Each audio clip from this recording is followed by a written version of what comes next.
Yeah. Is it bad? So when I'm not doing this, I'm a lawyer. That gets cheers, right? There's actually I only met one other guy who's a lawyer who does stand-up comedy. I'm sure that they only met one. He's on the show tonight. So, but when Felice said, someone's gonna go to jail for it, I'm like, not if I represent him.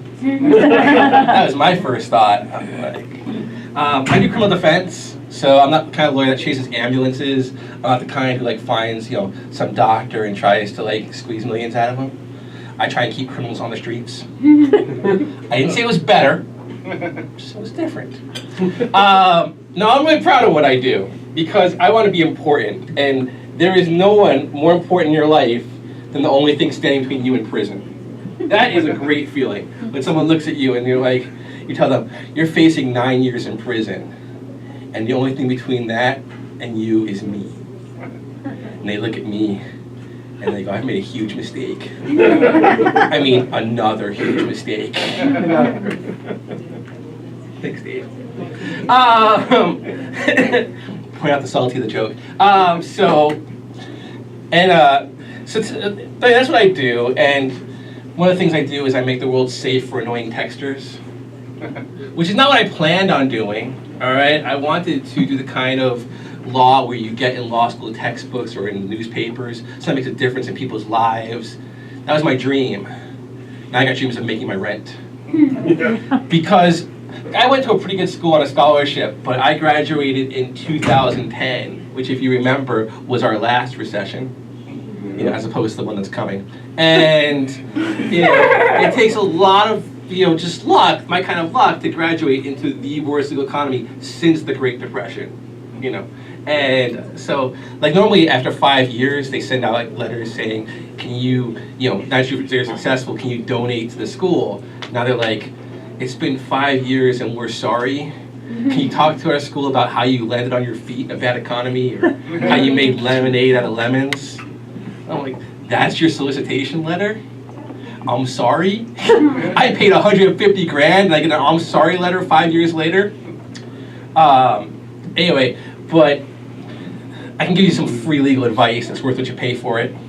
And that's no matter how heartbroken you are, and it's okay to be heartbroken, we've all been heartbroken, you can't text your ex, I'm probably gonna murder you.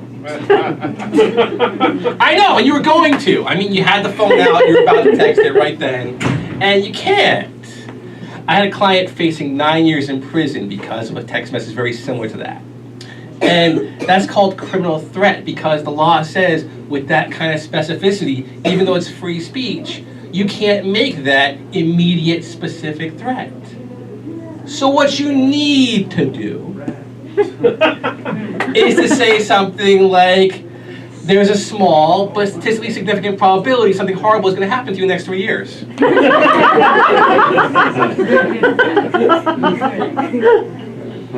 Or, if you want to get a little more obscure, a little more arcane, a little more recherche, you might say, vis-a-vis our recent breakup, your existence resembles that of Schrodinger's cat. Which, as long as she's not an aficionado of quantum physics, you're fine. So I was in a bar and I was doing that material, and two lovely ladies were hanging on my every word for the first time ever. And as soon as I finished that, they go, really? And I'm like, it's arguable. Like I'm teaching a law seminar. That was actually black letter law. This is what it's okay to say. But I mean, that's what lawyers say, right? Right? We either say it's arguable or no fucking way. Like I had a client say, look, if I kind of sort of pointed a shotgun at my girlfriend's baby daddy, is that assault with a deadly firearm? It's arguable. Can I get a refund for this consultation?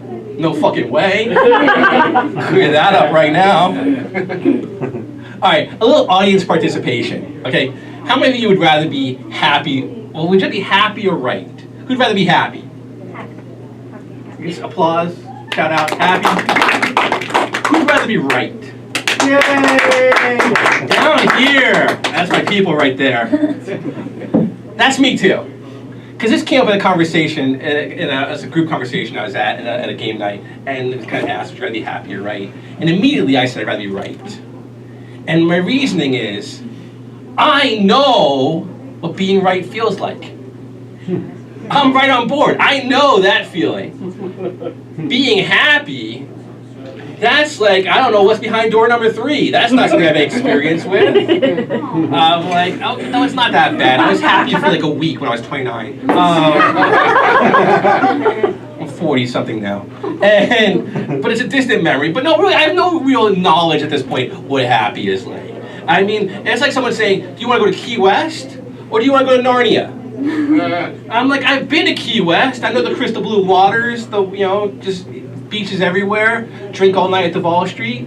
What's Narnia? I mean, I've read the books, I've seen the movies, that's pretty cool, talking animals, sword fights. But I mean, what if it's not like the movies? What if the real place, the White Witch is some dominatrix, and not a cool dominatrix who's into like spanking and role play? Like she's all into like sounding. Don't ask me what sounding is. You don't want to know what sounding is, you just ain't. Alright? And what if all the talking animals are just furries? Like, I'm trying to be sex positive, but furries freak me the fuck out. So I'm saying is, you gotta go with what you know. I mean, it's like, obviously when you're like 20, you experiment. But when you're 40-something, if being right is your wheelhouse, you stay there. Don't be fucking around trying to be happy. Alright, this was Christmas. That's a Christmassy thought. Don't try to fuck around and be happy. That's not for you. You're here in Burbank on a Wednesday night. Boxing Day. I was very disappointed to find out the origin of Boxing Day had nothing to do with fighting in the streets. I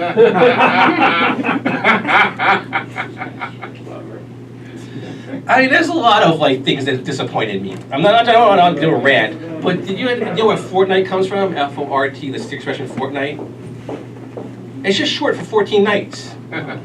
Like, it means 2 weeks, and so they say a fortnight's a British expression. And I thought it meant, like, when I was a kid, like 12 years old, how long you can hold a fort with limited ammunition. It's just 14 nights. That's very disappointing. But it was Christmas. Everyone have a good Christmas? You guys have a good Christmas? What did you do? Family. What? We spend it with the family. Family! I think it's a good Christmas. I totally misunderstood. So I'll visit with you my worst Christmas ever, because that's fun. My worst Christmas ever started with a trip to the hospital. All right, and I for whatever reason, just randomly got a fever, and like it was like 103, and so I went to the hospital. And the VA, they deal with that. Some guy's having a heart attack the next room over, and even if you feel really bad, like I got a fever, and some guy's like literally like being pounded, trying to shot in his heart, and but it wouldn't go down. And they're like, and I'm like, fuck this, I'm leaving. And they go, you have to sign yourself out against medical advice. Do you know what that means? Or sign something against medical advice? It would say, if you don't listen to us, you're probably gonna die. It takes a lot of self-confidence to sign that form. I am so committed to my being right, I'll die for it. Like they say with an argument, you gotta pick what hill you wanna die on, literally. Like I was gonna die on that hill. And then, but I'm like, I don't know. I'm like, it's a fever. All they're gonna do is give me like, sugar water. I can get some Gatorade. And so I did. I got like 6 bottles of Gatorade, and I went and camped out in front of a TV and watched Adult Swim Marathon, because it's like 2003. Right? I'm like, is this a feverish hallucination? Is that really happening on TV? But then, I finally pass out and start to feel just like a tiny bit better where I can move like my finger or two. And I get a call from my ex-girlfriend, my girlfriend at the time, and she's like, we're breaking up. She was in Mexico, and she found some guy in Mexico. It's like, yeah, we gotta end this so I can do this without cheating. And I'm like, that's fine. That wouldn't be so bad. Like, how you get broken up with your fever, who cares? I was living with her. She's like, you gotta be gone before I get back. I'm like, I can't move, let alone move out. I'm totally not fighting with you. I'm okay with the breakup, but you gotta give me a couple of days till like my body recovers. And I call that the worst Christmas ever. No, it's all right. Worse than that would have been continuing to date her. And she gave me the best present of all. She said our sex life didn't work out because I was too big. I'm average size at best. I think she was dating like, I'm not going to go into it. But thank you guys.